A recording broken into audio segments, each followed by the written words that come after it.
Think back to your first job. Do you remember it? Of course you do. Everyone remembers their first job. Whether you were a dishwasher, construction worker, office worker, flipping burgers, everyone remembers their first job. I remember mine like it was yesterday. My mother worked for the phone company, and they had a summer program to allow high school kids to work there. I applied, and I was delighted that I got a position for the summer. So the first day, I drove to work with my mom because I didn't have a license yet. And as I walked into my office for the first day, I felt that sense of excitement. I felt that sense of trepidation. What am I doing here? And why is everyone so old? They're at least 30. That sense of, am I gonna make it? Can I prove myself here? Am I gonna be able to survive? Does this mean I'm an adult? All of those questions that came up, you remember them, right? I work with millennials. In fact, I work with millennials at work. And usually when I mention that, there's always a little bit of snickering or eye rolling. Well, that's a big job. Well, they need it. I find that that's not very helpful, because as excited as I was to have that glamorous job title of administrative assistant, which felt so great at the time, I know that we all have to start somewhere. We all walked into work and didn't know what we were doing. We all were anxious about starting our adult lives. And we all, at times, didn't know what we were doing. We've got several generations in the workforce right now. We have the baby boomers, born from 46 to 1964. These are folks that came of age right after World War II. They went through the Korean War. They went through the beginnings of the Vietnam War as they were coming of age, and they were with the civil rights movement. They were the civil rights movement. We have the Gen Xers. Any Generation Xers in the room? Yeah, a few of us here. So we were the ones who came right after that. Those were our parents, for many of us. We came of age during the Iran-Contra hearings. We came of age during the first Gulf War. And then we have the millennials. Millennials came of age are still coming of age during the endless wars, during the whatever this political situation is that we're having right now. When you go back to the baby boomers, they're workers. They were here, they were coming of age during the time when our country was accelerating its industrial progress. Amazing, the time of the GI Bill. They are focused on getting stuff done. I want to be happy. I want to take care of myself and my family. Fantastic. Us Gen Xers, Breakfast Club, Reality Bites, not quite as hopeful. We're in the middle there. We tend to be disengaged. We tend to be less enthusiastic about what's happening. We kind of want to be left alone, but we have to earn a paycheck, so we go out there. And then there's these millennials.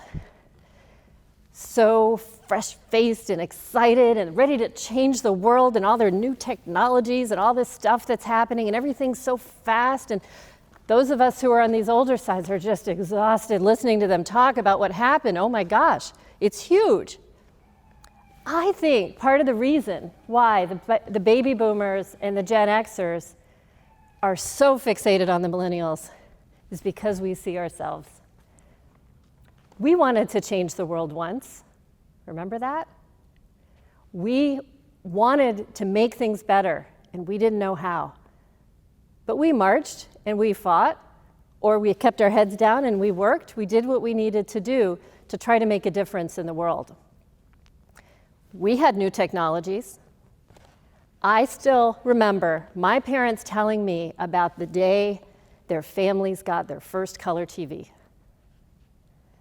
I remember that awful sound of the internet hooking up when you had AOL. Does AOL even exist anymore? When you have AOL and you're logging into the internet for the first time, and it was this glorious world of spam everywhere. Millennials have so much technology that just makes our quaint color TVs and fax machines look ridiculous. And they're going through it so fast. That's amazing. We also had language. Baby boomers created some of their own language. They had groovy. They had other words that they put together. I remember my mom trying once to try to fit in with us cool kids, and she said that was really grody to the max. And I said, Mom, no. I was talking with a millennial the other day, and she said, you really need to be posy. And I'm thinking, I'm not sure what that means, but I think it's positive, so I'm going to say, yeah, that would be really woke. And she looked at me and said, no, don't say that. Okay, so there's a few things millennials can do to make their lives at work better. First one is network. I know you hear this from everyone, but network really has two main parts. One is getting to know someone, helping them. Getting to know someone and helping them. And the thing is, if we all get to know people and we all help them, that's great. That helps every single one of us. That's fabulous. So when you're building a network, it's not a matter of how can this person help me, but it's how can I connect with this person at a deeper level that will help me learn and grow. It's what can I offer this person that they might not have already that would be helpful to them. And we don't have to worry about keeping score, because that's not what's important. But the more you build your network, the more you'll be able to have people to call upon when things get difficult. The second thing you can do is get better at having difficult conversations. Tim Ferriss, the entrepreneur, said once, one's success in life is directly proportionate to the number of difficult conversations one is willing to have. And for once, I agreed with Tim Ferriss. Being able to have difficult conversations is so important, because the alternative is that things just go unsaid, and that means it's harder to build those relationships. It's harder to be real with your loved ones. It's harder to be real at work about what's bothering you. I've had situations where I go into an organization and I talk to the managers about what it is that they're looking for and what they want to change. And they say, well, I don't know, these are problems, but I really don't know how to fix them. And I think, that's interesting. So then I go over to the young people and say, so I heard this is a problem. What do you think needs to be done? And they will tell me over and over and over again all the things that need to happen.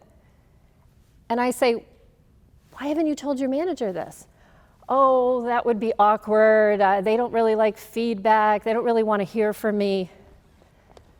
That's a difficult conversation to give your boss feedback.